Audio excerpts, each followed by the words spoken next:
नांदेड उत्तरचे अध्यक्ष बाळासाहेब पाटील रावणगावकर यांनी शहराच्या अतिशय मध्यवर्ती भागामध्ये राष्ट्रवादी काँग्रेसचे कार्यालय काढले।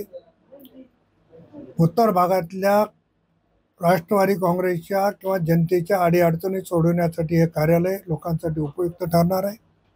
त्यानिमित्तानं माझ्या या कार्यालयाला आणि बाळासाहेबांना खूप खूप शुभेच्छा आहेत।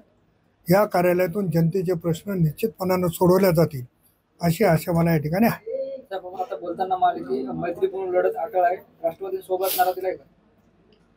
असं आहे की तिन्ही पक्ष आम्ही जे महायुतीमध्ये काम करतो, आदरणीय देवेंद्र फडणवीस साहेबांनी सुद्धा हे स्टेटमेंट दिलंय की आपली स्वबळाची तयारी ठेवा, ज्या ठिकाणी शक्य नाही तिथं स्वतंत्र स्वबळावर लढायचं आहे। आदरणीय दादाची पण तीच भूमिका आहे, एकनाथ शिंदे साहेबांची तीच भूमिका आहे। आणि नांदेडमधलं सगळ्यांचं सख्य बघता मला असं वाटतं की राष्ट्रवादीला स्वबळावर लढावं लागेल आणि त्यासाठी तयारी करण्याची गरज आहे।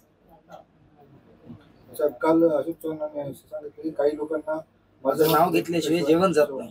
हीच परिस्थिती उलटी आहे की काही लोकांना माझं नाव घेतल्याशिवाय आता समाधान नाही। अगोदर वडिलाच्या पुण्यामुळे काही लोकांना संधी मिळाली आणि आता माझ्यावर टीका करून संधी मिळवण्याचा प्रयत्न आहे, म्हणून याला मी फारसं महत्त्व देत नाही आहे। काही प्रत्येक ठिकाणी असे बगल बच्चे सोडायची सवय लागली, छोट्या छोट्या कार्यकर्त्याच्या मध्ये आपसात भांडणं लावायची सवय लागली आणि छोट्या कार्यकर्त्यांनी एखाद्या मोठ्या कार्यकर्त्याच्याबद्दल टीका करायला लावायची सवय ही मंडळी करतात आणि त्याच्यातून आपलं स्वतःचं हित साधतायत। हे सगळी जनता ओळखून आहे। आता कोणी त्यांचं नाव घ्यायची इच्छा नाही लोकांच्या मनामध्ये आणि ते स्वतः सांगतायत की बाबा असं झालं तर लोकांनी म्हणलं पाहिजे। मी ज्यांना निवडणुकीत हरवलंय त्यांना मी त्यांचं नाव घ्यायची काही आवश्यकताच नाही ना। कोण सरस कोणापेक्षा हे सगळ्या जनतेने ठरवून दिलेलं आहे। ज्या पद्धतीनं आरोप प्रत्यारोप सुरू आहेत तुमच्या असतील, अशोक चव्हाणांचे असतील, आगामी स्थानिक स्वराज्य निवडणुकीच्या अनुषंगानं तुमची लढाई भाजपसोबत आहे का महाविकास आघाडीसोबत?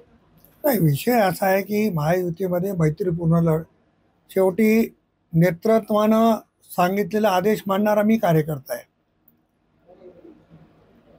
पक्षापेक्षा मी मोठा नाही, पण पक्षापेक्षा कोणी मोठं समजत असेल तर त्याला उत्तर देणं हे माझं काम आहे आणि मी सक्षम आहे तेवढ्या गोष्टीसाठी। तेच करत आलो आजपर्यंत,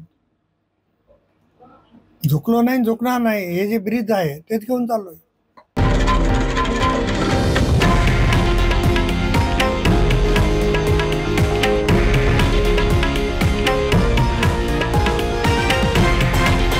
हे आहे देशातील नंबर 1 न्यूज नेटवर्क आणि आपण पाहत आहात TV9 मराठी, एकमेव।